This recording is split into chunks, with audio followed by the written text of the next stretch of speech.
I thought that this Chud the Builder phenomenon is very interesting. It's very interesting.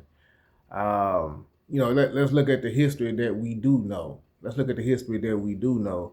So, a white guy walking around with a weapon in his pocket and with a camera, calling black folks nigga.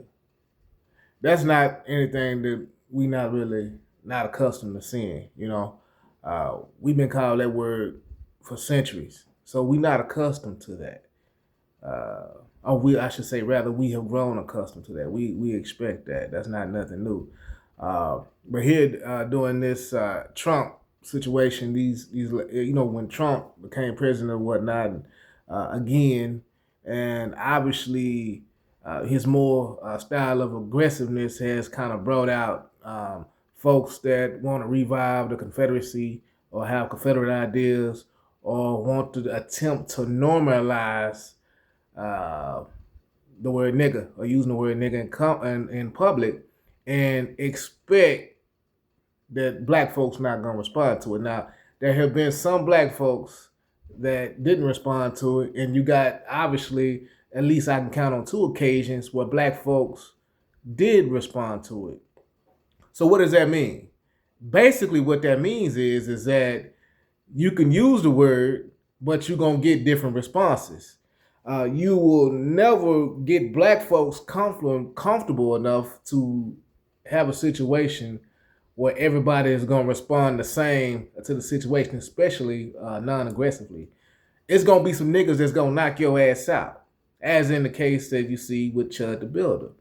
A lot of folks are cheering this on, black, white, brown, whatever, and it's because they're more conservative leaning.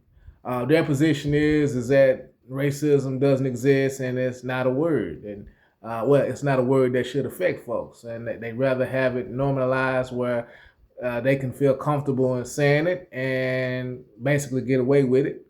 But rest assured that some of us are not going for it. Some of us ain't gonna let that happen, and you got to be very choice here how you use words. Yeah, it's a First Amendment right. If you want to try to say something, right? But when that word becomes so egregious, then obviously there are some consequences. And so basically, Chud pigged out, chomped out, or whatever, crashed out, whatever, what we say in our community. And it's not a good thing for him. Now he's facing potential jail time. Now, whether he served jail time is not the thing. What's the thing is that folks are feeling comfortable with more or less taking that mask off their face. They've gotten a lot more comfortable with that. But be mindful that what you say will have certain consequences in front of certain people. Everybody's not going to never feel comfortable with that, and we're not going to let you get away with it. Obviously, there's going to be some response. There's always going to be some folks that's going to be more aggressive than just a fist fight. That gentleman just didn't have a weapon on him. But I find it very interesting that Chud got out of jail or whatever, or he was at trial or whatever, court or whatever, and he immediately already had this weapon on him. I find that to be interesting. Maybe somebody can respond to how they think that situation occurred, that he already had his weapon on him coming out.